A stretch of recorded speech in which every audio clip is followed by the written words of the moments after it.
عندك وظيفتين محتار تختار أي واحدة فيهم. تقدم لك خاطب بس ما انت عارف توافق عليه أو ما توافق عليه. عليك بالاستخارة. يا جماعة الخير، الاستخارة كنز من كنوز الحياة. إذا أنت إنسان ما تستخير في حياتك، إيش قاعد تسوي؟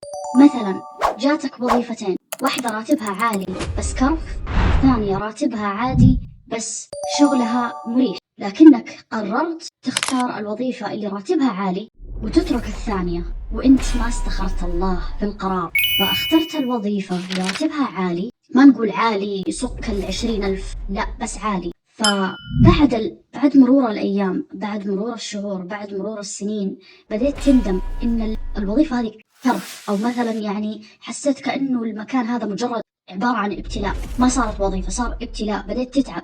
فأنت بتفكر في نفسك، بتقول أنا كأني ندمت على هذا القرار لأنك ما استخرت الله. لكن لو إنك استخرت الله قبل ما تتخذ القرار في الوظيفتين هذه وتختار أي واحدة فيهم، ما يهم، ربي راح يرتب لك المسار الصحيح في حياتك، لأنك أنت استشرت رب العالمين، أنت ما استشرت أي أحد، ما استشرت إنسان. بعض الناس تروح تستشير الناس وما تستشير الله، هذا أكبر غلط. طيب عندك رب العالمين، رب العالمين هو اللي يكتب الأقدار، صح ولا لا؟ طب ليه ما تروح تستخير؟ هذا أفضل شيء ترى ممكن تسويه في حياتك. الناس مجرد ناس، الناس ما تعرف أقدارك، ما تعرف إيش اللي مكتوب لك في المستقبل أكثر من رب العالمين. فعموما أنت حتحس بالندم لأنك ما جربت عظمة الاستخارة. لكن إذا استخرت الله واخترت يا هذه أو هذه وحسيت إن المكان غير مريح بالنسبة لك، حتقول في نفسك، بتقول الحمد لله أنا استخرت الله وهذه كانت الإجابة، لعل رب العالمين يبغى يختبرني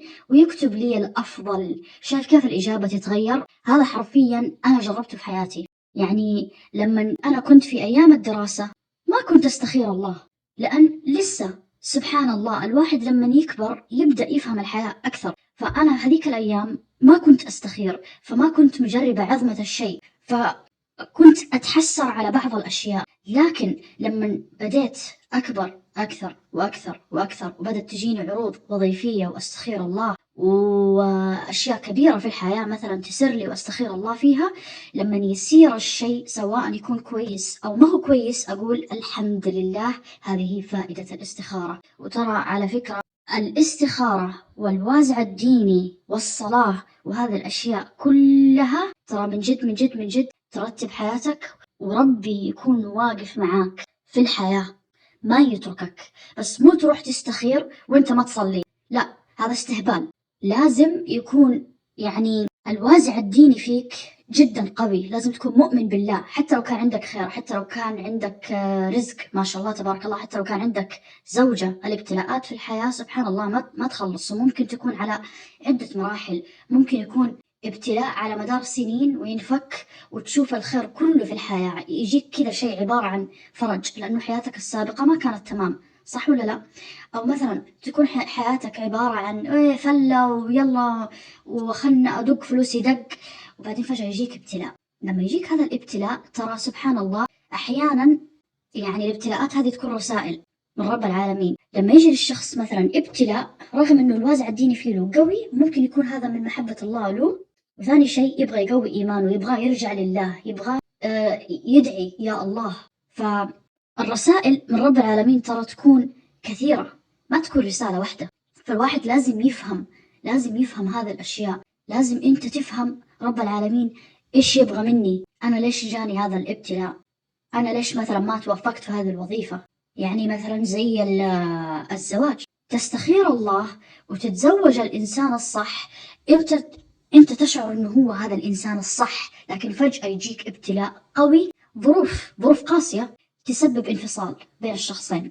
هل لأن قرارك كان غلط؟ لا. هل مثلا يعني رب العالمين يبغى يعاقب أو شيء؟ استغفر الله العظيم، لا، ما له علاقة. بس هذا كان درس واختبار وابتلاء وشيء مدروس، شيء مرتب، شيء ربي كاتبه. يبغى يشوف مثلا ردة فعلك، أو مثلا يبغى يطمنك إنه هذه مرحلة مؤقتة وما بعد ذلك بتشوف الخير كله. فإذا حصل انفصال أنت بتقول خيرة، الحمد لله، هذا درس من رب العالمين، ممكن يبغى يوجهني لشيء معين، ممكن يبغاني أرجع له، يمكن يبغاني أقرأ قرآن أكثر، أدعي أكثر، أشياء كثير في الحياة. في أمثلة، بعطيكم مثال واحد لقصة من جد أنا أعرفها شخصيا، لكن بدون ما نقول مين أصحاب القصة. هذا الرجال يبغى يتزوج، سبحان الله، وسبحان الله جاتهم نظرة شرعية لكن كانت في جيزان وهم من أهل جدة. فحصلت لخبطة بين الأم وولدها، إنه بحيث يا نسافر طيارة يا نسافر بر بالسيارة. فحصلت اختلافات ولخبطة وشد وجذب من هنا ومن هنا، لأنه لازم بكرة يروحون، لأن النظرة الشرعية خلاص بعد يومين، وجيزان بعيد عن جدة. فالأم والولد استخاروا الله إذا كان طيارة أو سيارة، وما بعد الاستخارة تم الموضوع، قالوا بنروح سيارة. الولد أصر على السيارة مع أن الوالدة كانت تبغى طيارة. عموما راحوا بر، لين وصلوا جيزان، اللهم لك الحمد، لقيوا مطار جيزان مقفل. يا جماعة الخير مقفل. شايفين عظمة الاستخارة؟ استخاروا الله ولقيوا الجواب في اليوم الثاني على طول. يعني لو دفعوا تذكرة دفعوا على الفاضي. تعرفوش يعني دفعوا على الفاضي؟ لا إله إلا الله، سبحانك إني كنت من الظالمين. ما أعرف، خاص جتني دعوة وقلتها. بس عموما يعني سبحان الله العظيم، جاهم الرد على طول. لعل الله أرسل لهم هذه الرسالة محبة لهم، وتمت الشوفة الشرعية على خير. سبحان الله والحمد لله، والله يكتب لهم الخير وإتمام هذا الزواج إذا كان فيه خير فعلا يا رب العالمين.